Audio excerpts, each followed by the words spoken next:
Olá, vamos para mais um episódio no nosso estudo, né, sobre os Provérbios de Salomão. E aqui a gente vai dar continuidade ao nosso capítulo 19. Não terminamos ainda não. Então anotem aí, registrem para a gente continuar a nossa jornada. Nós paramos, vamos no versículo 8 do capítulo 19. Então vamos dar aqui continuação ao versículo 9, tá? Anotem aí, versículo 9 do capítulo 19. Vamos dar continuidade aí. Então, bloquinho de anotação, quem quiser anotar, vamos anotando os códigos, as chaves que a gente vem passando nesse estudo maravilhoso que tem mudado a vida aí de muitas pessoas e tem me ajudado bastante também, confesso. Então vamos lá, fala o seguinte, versículo 9: a falsa testemunha não ficará impune, e o que profere mentiras perecerá. A falsa testemunha não ficará impune, e o que profere mentiras perecerá. Se você perceber, esse versículo é muito parecido com o versículo 5 que a gente falou no dia anterior, nesse estudo anterior, né? Mas é interessante que ele fala no 5 que o mentiroso ele não escapa. E aqui no 9 ele fala que o mentiroso ele perece. Ou seja, ele perecerá. Então, às vezes a gente pensa que é até uma repetição, mas uma palavra muda tudo o contexto. Tá? Então aqui o que Salomão quer deixar aqui? A ênfase da questão da mentira. Aonde pode levar a mentira? Né? A falsa testemunha, o mentiroso, pode te levar ao perecer e não tem escapatória. Não tem para onde ir. Não escapa. Então, há uma diferença grande entre não escapar e perecer? Né? Há uma diferença. A falsa testemunha, ele é sempre um mentiroso, é um falso. Né? Então é aquele que vai sempre faltar com a verdade. Engana todo mundo, sonega, mente, fala que vai fazer uma coisa e não faz. Isso é o que mais a gente vê por aí, o que mais a gente está vendo por aí. Então a mentira ela tem pernas curtas, vai ser mostrado, não tem jeito.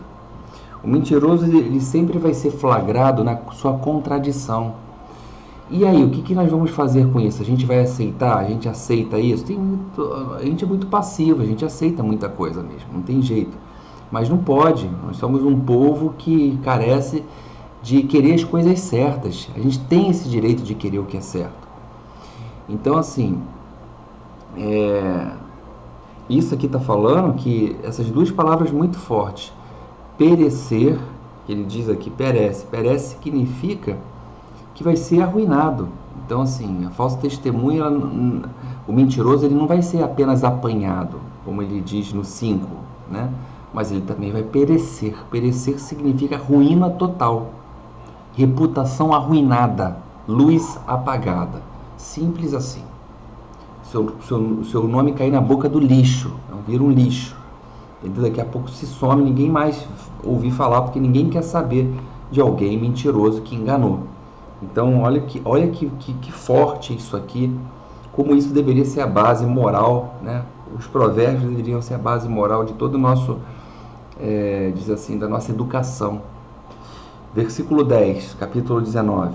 Ao tolo não fica bem o luxo, quanto menos ao servo dominar os príncipes. Ao tolo não fica bem o luxo, quanto menos ao servo dominar os príncipes. Isso tem a ver com a injustiça, a promoção de um tolo, a promoção de um ímpio, a promoção de alguém que não esteja preparado, a colocação de alguém que é tolo que é um insensato, que a gente já vinha enumerando inúmeras características de um tolo, né, ao longo desse estudo, e que assume um trono, assume um papel, assume uma presidência, assume um cargo, assume um governo, assume uma posição, assume uma presidência, ou seja, assume esse indivíduo, ao assumir, é o que ele fala, o tolo não fica bem o luxo, quanto a menos serve dominar os príncipes. Dominar os príncipes é o governo, dominar os príncipes é o reinado, né? Então, se a pessoa, quantos, é aquela famosa frase assim que a gente está acostumado a falar, dá poder àquele pessoa para você ver quem ele é. Dá poder para você ver a maldade, para a máscara cair, para você ver a maldade descoberta.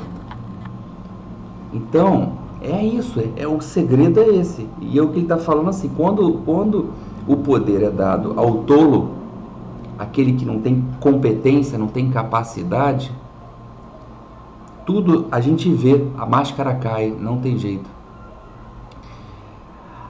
Porque quem é sensato, os sensatos, os prudentes, os sábios, eles usam o poder para o bem coletivo. A diferença é muito grande, para o bem coletivo. Eles não usam a força para perverter a ordem das coisas, para torcer a lei, ou para agir com violência com as pessoas, não. Os tolos fazem isso, mas cai na própria armadilha que faz. Uma hora, na justiça dos homens pode protelar, pode enganar, pode estar corrompida, mas para a justiça divina a casa cai uma hora ou na outra, não tem jeito. Então, isso cai nessa frase que, resumindo, é aquilo, dá poder àquela pessoa para você ver quem ela é. É praticamente isso aqui. Versículo 11. A sabedoria do homem lhe dá paciência, e a sua glória está em esquecer ofensas. Olha o que fala aqui. É a questão de você controlar aquilo que você professa. Sabedoria do homem lhe dá paciência, e sua glória está em esquecer as ofensas. Se eu tenho capacidade, isso aqui tem a ver, sabe com o quê? Com ressignificação. Você ressignificar. Tenha paciência, sabedoria está ligado à palavra que ele usa, paciência. Paciência para poder suportar uma situação. Paciência para poder esperar a hora certa. Para que a ofensa que for proferida pela língua das pessoas e as suas reações não seja condizente com algo negativo, com algo ruim, com algo contrário à tua essência. Então, o que ele fala? Se você perderes a paciência e esqueceres da sua ofensa, você vai cair fácil nas armadilhas de quem quer te ver no chão, quem quer te ver rastejando. Então, a sabedoria do homem, a sabedoria lhe dá paciência, paciência para análise, para analisar, paciência para escutar, paciência para proferir as melhores palavras que você vai empregar, para que da sua boca não saia ofensas, não saia morte, não saia destruição. Olha e fala, a sua glória está em esquecer as ofensas. Você se glorifica, você sobe um degrau rumo à sabedoria quando você esquece as ofensas, quando você percebe que isso é perda de energia, isso não vai te favorecer em nada. Aprenda com isso apenas, o que isso me mudou, o que isso pode me ajudar, mas não rumine isso, não fique nisso, não transforme isso como algo, uma luta eterna do bem contra o mal, porque é uma luta que você nunca vai vencer. A paciência colocada aqui como de cara aqui é para você realmente discernir a situação. A paciência, ela nos ajuda a discernir. Anote esse código. A paciência nos ajuda a discernir. Versículo 12. Com o bramido do filho do leão é a indignação do rei, mas como o orvalho sobre a erva é o seu favor. Bom, aqui ele está colocando a questão do rei e a indignação de um rei, mas o orvalho sobre a erva é o seu favor.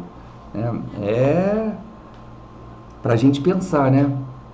Mas quando a gente pensa assim, na questão da monarquia, a monarquia é algo que hoje a gente vê no Reino Unido, mas é algo que atravessou séculos. né? Os governos absolutistas, né? Então, no passado existiu vários impérios e desses vários impérios a gente pode citar uma história baseada para a gente entender essa questão do orvalho. Deixa eu pegar aqui. Como o orvalho sobre a erva é o seu favor. Por exemplo, até separei uma história aqui na Babilônia, por exemplo, o rei da Babilônia estava acima da lei, era um regime absolutista. Então, o provocar do rei levava, né, a caça e a morte. Mas um dia, 3 amigos de Daniel desafiaram a ordem do rei Nabucodonosor. É difícil falar. Nabucodonosor. E eles recusaram a prostrar-se diante de uma imagem de ouro que o rei havia mandado construir em sua homenagem, em sua própria adoração. Bom, a ira desse rei megalomaníaco, louco, ascendeu a tal ponto que ele mandou acender a fornalha 7 vezes mais e lançar os 3 jovens arredios rebeldes no fogo ardente. E a sua voz ecoou em todo o império como o rugido de um leão. E todo o povo se curvou, no caso, à ordem desse soberano, desse rei, para adorar essa imagem. Exceto quem? Esses 3 jovens hebreus. Então, nesse caso, o que aconteceu? Deus os livrou da fornalha. Deus os livrou na fornalha. Deus os livrou na fornalha e não da fornalha. Porém, o bramido desse rei, que ele diz aqui, tornou-se como um orvalho sobre a relva. Os 3 jovens que se recusaram e tementes a Deus, fortalecidos na lei de Deus, foram promovidos. E aí o que aconteceu? O nome de Deus como mártires foram exaltados na Babilônia. Então, nesse caso, Deus transforma a ira em favor, a punição em promoção, a sentença em morte, em plataforma para um novo patamar, uma nova vida, um novo salto. Então, ou seja, uma ira, um desvario pode ser, no caso aqui, o orvalho sobre a erva é o seu favor. Então a pessoa pode, se você manter a fé, todo bramido, toda gritaria, todo escândalo, ele pode acontecer. A indignação ao seu lado, mas mantenha-se firme, que nada dessa gritaria, desse favor, ele vai prevalecer sobre a força da fé, sobre a força daquilo que você acredita, daquilo que você professa, daquilo que realmente você tem no seu coração como um sentido divino. E para isso, a conexão tem que estar estabelecida. E o caminho é nosso Mestre Jesus. Vamos para o nosso versículo 13. Ruína é para o filho insensato. Ruína é para o filho, ruína é para o pai o filho insensato. E um gotejar contínuo a mulher briguenta.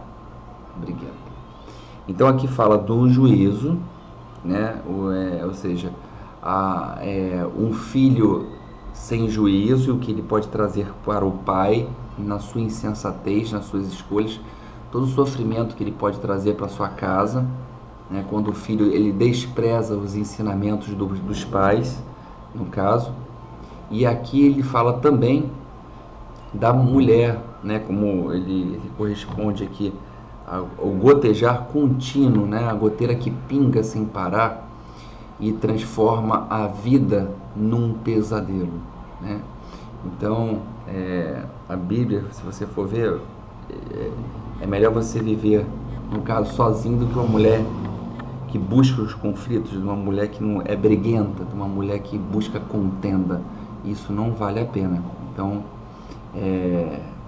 o que a gente pode tirar daqui também, tirando dessa visão literal, é a questão das nossas emoções e sentimentos, porque mulher está muito ligada, que homem racional, mulher ela tem a ligação muito forte com as emoções e sentimentos.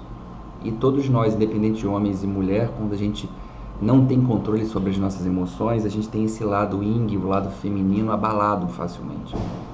Então, se a gente se torna briguento, tanto homem como mulher, é por causa talvez do falta de controle das nossas emoções. Então esse gotejar contínuo, ele pode afastar pessoas. Tô tirando um pouco da culpa só da mulher colocada aqui na Bíblia também, tá? O homem também ele pode se desregular por falta de controle emocional e provocar inúmeras brigas, inúmeras contendas e afastar as pessoas dele por falta de controle emocional, falta de se conhecer, tá? Então fica aí pra gente refletir ambos os gêneros, né? Então vamos para o nosso versículo 14. Casas e bens são herança dos pais, mas do Senhor vem a mulher prudente. Casas e bens são a herança dos pais. Então, assim, tudo que nossos pais conquistam, tudo que a gente que vem dos nossos pais, são as suas conquistas, são a herança que eles deixam para os filhos. Os filhos herdam aquilo que seus pais construíram e fazem bom uso disso. Se fizerem bom uso disso, eles vão dar prosseguimento, senão tudo se perde. E aqui ele diz a questão mas do Senhor vem a mulher prudente. Independente da herança dos pais, independente daquilo que você receba do seu pai, do Senhor, aqui ele enfatiza a questão também de um bom casamento, do encontro com uma boa parceira. E vamos botar ambos os lados, do encontro com um bom parceiro. Então muitas vezes a gente ora a Deus para que a gente busque um bom companheiro, busque uma boa companheira, né? Para as mulheres um bom companheiro, para os homens uma boa companheira. Porque a gente deseja, né, na atual situação, na atual sociedade que nós nos encontramos, cada um é livre para fazer suas escolhas, a gente sabe disso e temos que respeitar, ou seja, a escolha do seu parceiro. A gente opta por escolher, de alguma forma, um parceiro melhor para a gente, que vai fazer que vai ser feliz com a gente, que nos traga felicidade, que não seja insensato, que vão trazer que vai trazer para a gente aquela junção, aquela reflexão que tanto pedimos. E isso a gente ora, e quando ele fala isso, quando a gente pede com amor, quando a gente pede no Senhor, o Senhor entrega para a gente, no caso que ele bota aqui, a esposa prudente. A esposa que vai vir trazer para a gente o alento que tanto precisamos. E agora pegando esse versículo e também trazendo para um lado da questão emocional e sentimental, a gente vê casas e bens, porque é interessante o estudo, porque a gente pode fazer algumas colocações. Casas e bens são herança dos pais, ou seja, a sustentação que a gente tem material na vida, ela pode vir como provisão dos nossos pais. A herança, ela pode ser a estabilidade que tanto precisamos. Mas do Senhor vem a mulher prudente. A questão, de novo, eu vou tocar na questão emocional e sentimental. Quando a gente encontra essa estabilidade na vida, a gente também encontra a estabilidade emocional e sentimental que a gente precisa, que isso vem de dentro de você. E quem está de dentro? Da onde vem nossa centelha divina? Da onde vem nosso eu interior? Onde Jesus falou, vós sois Deus, o reino dos céus está dentro de vós. De Deus. Logo o Senhor entrega para você o sentimento e as emoções prudentes, que precisam te guiar, que precisam te levar, que precisam lhe conduzir. Entenderam? Olha aí, veio agora essa analogia. O estudo é interessante porque você pode encaixar quando não interpretando de uma forma tão literal, mas você uma forma simbólica, você pode encaixar com a várias áreas da vida de vocês. E não mexer na essência. A essência é importante, né? A essência divina ela pode ser encaixada em qualquer área da nossa vida. Versículo 15 fala o seguinte: a preguiça faz cair em profundo sono, e o ocioso vem a padecer fome. De novo, ele enfatiza aqui a questão da preguiça. Bom, a preguiça, a gente já fala, é a conexão com a pobreza de energia, o roubo de energia, o abraçar com a miséria, com as coisas que vão lhe dominar. É a tua perda de domínio. A preguiça, ela te faz cair em sono, tira a tua energia, tira a sua força, te deixa cansado, te deixa prostrado. E é isso e o ocioso vem a padecer com fome. Fome por quê? Você vai passar fome? Não só isso, mas a fome de buscar coisas novas. Você não vai se alimentar daqui de oportunidades que poderiam te levar para outro patamar por causa da preguiça. Porque hoje não sei o que. A preguiça te leva à ociosidade. Bota assim, preguiça, seu código, preguiça te leva à ociosidade. E ociosidade te leva à derrota. Deixa isso gravado, para você não ser alvo disso. Não caia nessa armadilha da preguiça. Porque você perde tempo, você perde... É um futuro sombrio que você está plantando para você. Um futuro amargo. E a fome que ele coloca aqui é o alimento. Você deixa de buscar o alimento, a fartura necessária para você dar um próximo passo.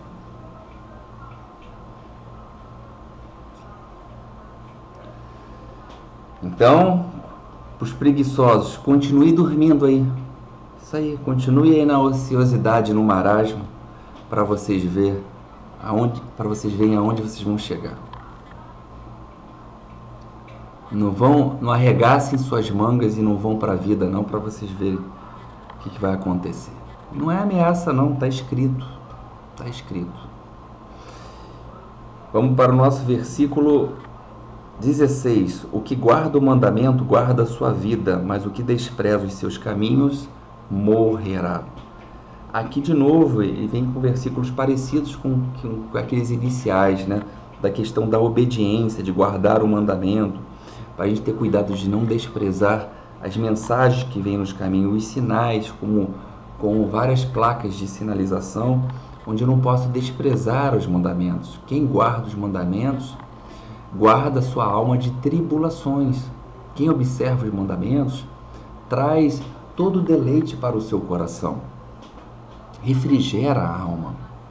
Então, a obediência que tanto se fala no meio cristão é a obediência às leis de Deus, aos mandamentos, às promessas que foram ditadas, né? O que Jesus também nos deixou. Então, a gente também, é muito importante também enfatizar isso, que nós não somos salvos pela obediência só dos mandamentos, mas pela fé que a gente coloca em cima deles, a fé em Jesus, por exemplo, a crença em Jesus Cristo. Porque quando a gente bota a crença nele, a gente está botando a crença em Deus, então é mais fácil a obediência. Quando a gente está em Deus, quando a gente está em Jesus, é interessante que às vezes quem está no nosso lado, até que comete atrocidades ou insensatez, ficam até com vergonha das coisas que falam, das coisas que agem. Por quê? Sentem como nós todos somos veículos de Deus, mas sentem a energia, sentem a irradiação de que ali tem uma pessoa que segue um padrão, segue os mandamentos, segue um caminho sensato. Então, esse aqui, o versículo 16, ele é um versículo que mostra um caminho para nós de longevidade. Longevidade. De você se manter perene, eterno nessas veredas do Pai, isolado de coisas mundanas, participando também das coisas mundanas, mas não sendo levadas e dominadas por isso. Ok? Versículo 17. O que se compadece do pobre empresta ao Senhor, e ele lhe recompensará o benefício. Ou seja, em todo o meio cristão, a gente vê inúmeras histórias e a gente também se compadece aqueles que têm poucos recursos. A gente chama dos pobres, os mendigos, aqueles que estão nas ruas, vendendo balas, brincando com as bolinhas. A gente se compadece. E de alguma forma a gente tenta ajudar como a gente pode. Poderia ter um apoio, digo assim, dos nossos próprios governos a um olhar para isso? Claro que deveria. Mas quando a gente olha para aqueles que têm poucos recursos, não só esses que estão nas ruas, mas pessoas que nos procuram, que não conseguem encontrar dentro delas um bom caminho, uma boa palavra, e você ali, se ela te encontrou, é porque Deus escolheu você para você levar a ela uma boa palavra. É uma pessoa que naquele momento está pobre, não fisicamente em termos de dinheiro, mas está pobre de princípios, está pobre de conceitos, está pobre de orientações. E naquele momento Deus te escolheu para que você possa ali naquele instante entregar compadecer com essa pessoa empaticamente com essa situação. E ele lhe recompensará o benefício. É óbvio, é a lei do retorno, é a lei da colheita. Se você dá amor, você receberá amor. Se você entrega luz, você receberá luz. Então, você fazendo o bem, você receberá o bem. Então, estenda a sua mão, se o irmão vir lhe buscar, vir lhe pedir uma orientação. Esteja com os olhos abertos. Deus nos usa a todo momento, principalmente nos momentos que a gente menos espera.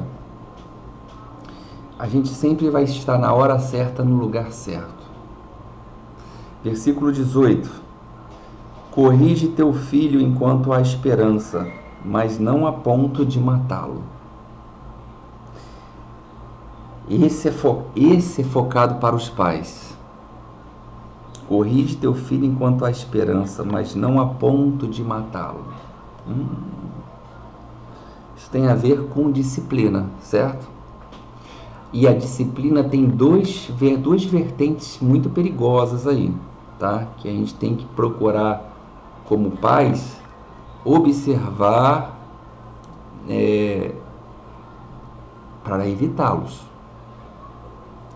O primeiro que a gente vê aqui, que ele coloca aqui muito forte, que a gente interpreta, é a ausência, por exemplo, enquanto há esperança, a ausência da disciplina.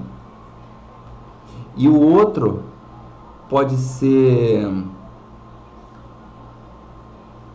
o excesso de disciplina.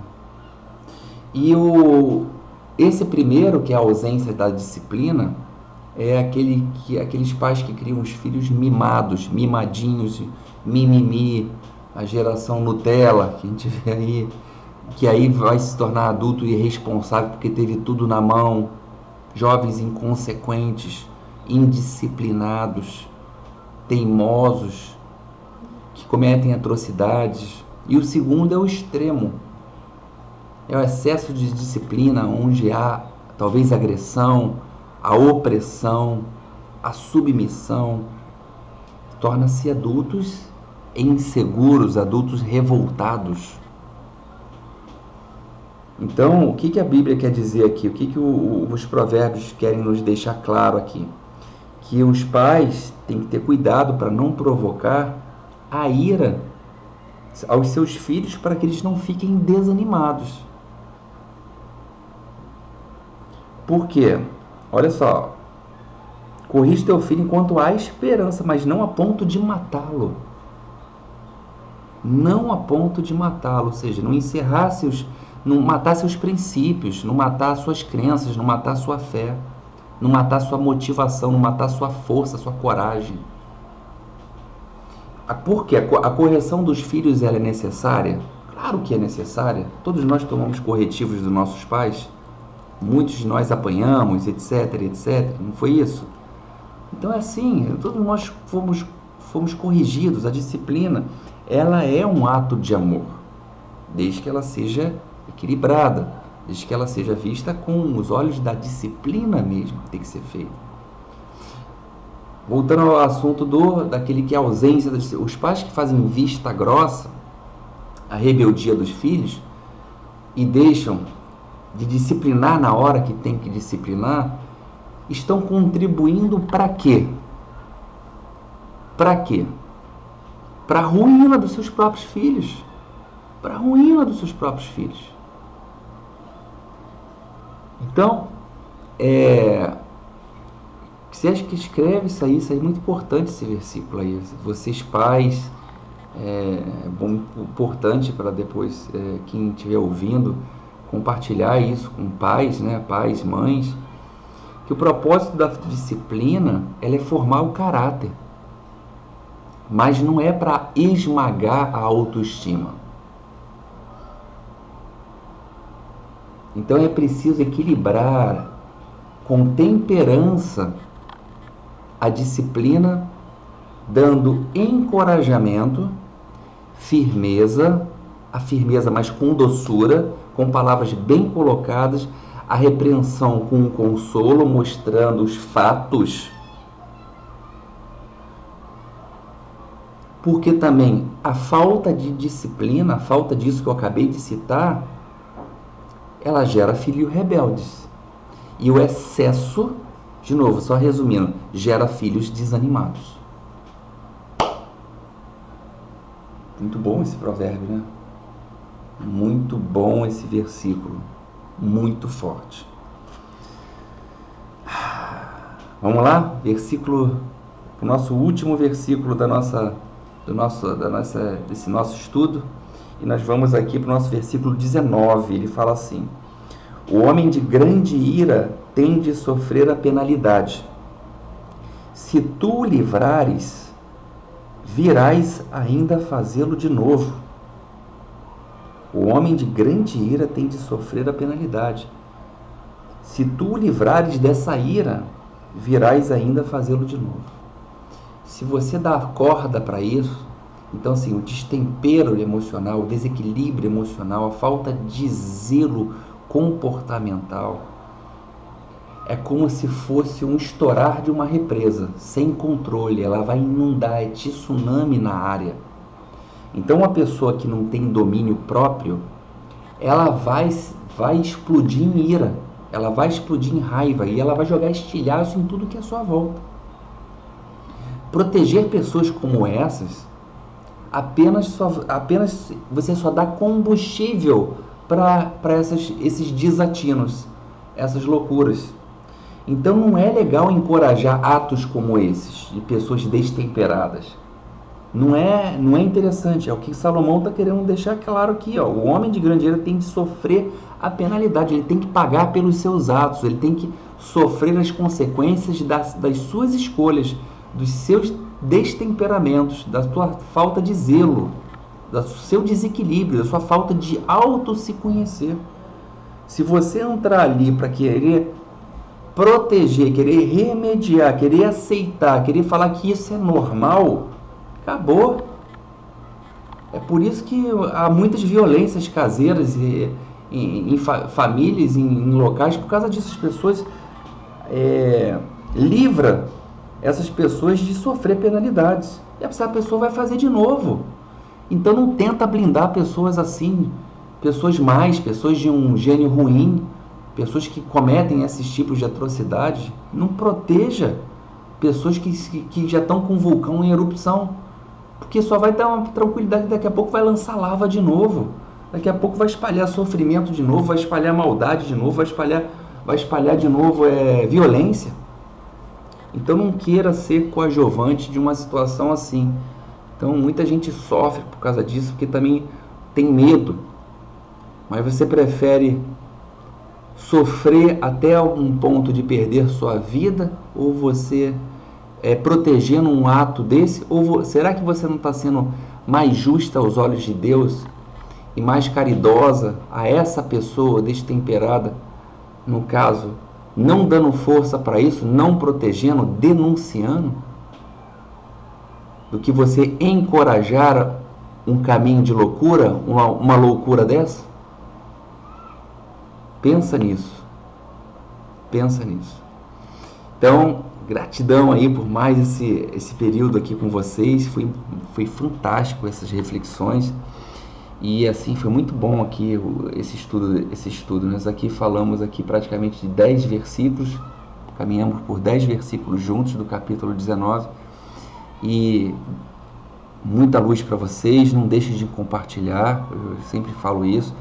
A ajuda de vocês é muito importante para entregar essas mensagens, esses provérbios, esses versículos a quem vem na sua mente, que talvez precisa de uma palavra, precisa de um conselho, precisa de uma ajuda. Sempre tem pessoas que estão precisando nos grupos, conhecidos, familiares, e nos ajuda também no canal, nosso canal final, que ficar conhecido.